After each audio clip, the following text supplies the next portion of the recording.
वो हमारी 100-125 करोड़ से ज्यादा खर्च करके मानवों के पेयजल की परियोजना बनी। हम लोगों ने संघर्ष करके पेयजल परियोजना बनवाया।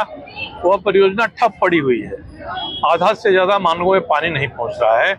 आज के दिन में तो 75% इलाके में पानी नहीं पहुंच रहा है। इनके सारी टंकियों के, इंटरवेल के और वाटर ट्रीटमेंट प्लांट के सब मोटर जले हुए हैं और कहने के बाद भी कोई कार्रवाई नहीं होती है। मैंने डीसी से बात किया, उपायुक्त ने 3 सदस्यों की कमेटी बना दी, एक IAS को उसका संयोजक बनाया, कोई प्रगति नहीं है। मैंने इंजीनियरिंग चीफ से बात किया, मंत्री से बात किया, सचिव से बात किया, वो बताते हैं कि सब प्रोपोजल हमने सैंक्शन कर दिया है, सब हो गया है, मगर योजना चल नहीं रही है, ठप पड़ी हुई है। तो ये एक बड़ी समस्या हम लोग की है। और दूसरी समस्या कानून व्यवस्था की है। ऐसा लगता है कि जमशेदपुर में कोई सरकार ही नहीं है। महिलाएं असुरक्षा के घेरे में हैं। जहां महिला निकलती है उसके साथ चेन और पर्स की छिनतई हो जाती है। और अब तो 4 चक्का की गाड़ियों में, कार में बैठ के लोग घूमते हैं और छिनतई कर रहे हैं। इस पर नियंत्रण ही लग पा रहा है। बड़ी घटनाएं जो होती हैं मर्डर की, हत्या की, वो तो अलग हैं, उनके बारे में तो कुछ रिजल्ट नहीं आ रहा है।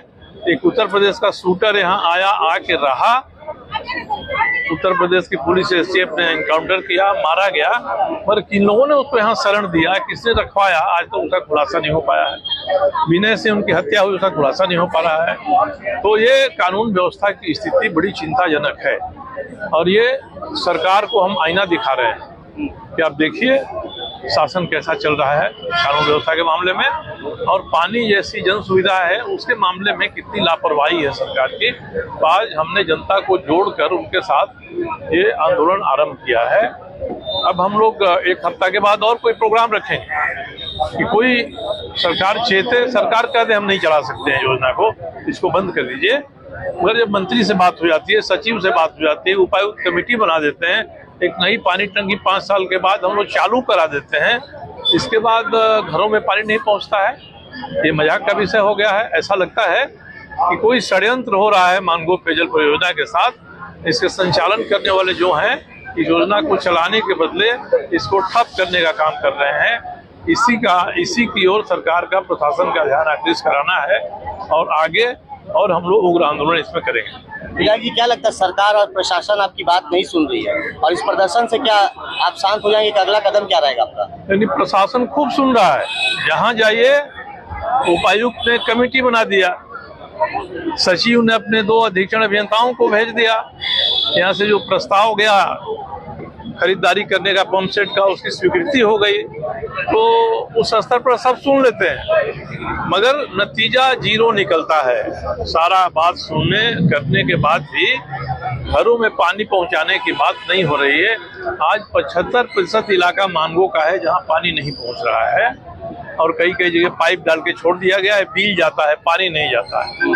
तो इसी को हम लोग ध्यान आकृष्ट कर रहे हैं। हम लोग बात करते हैं, सब सुन लेते हैं, और कार्रवाई शून्य है, 0 है।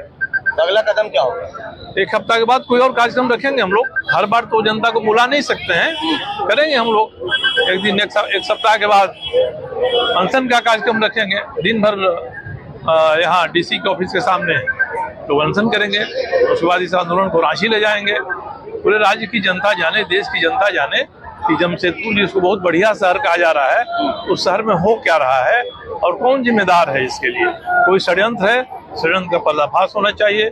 चलाने वालों में कमी है तो हटाइए, नया नियुक्त करिए। ये हो नहीं रहा है और सब सोए बैठे हैं। अब रोज अफसरों को हम लोग गालियां तो नहीं दे सकते हैं, हम लोग इस संस्कार में नहीं है, मगर उनकी सुस्ती है। सरकार ठीक करे, उपायुक्त ठीक करे। आज जो हम लोग ट्रैफिक की समस्या को देखते हैं, हर चौक चौराहे पर आप लोग हेलमेट पहने हुए लोग रहते हैं।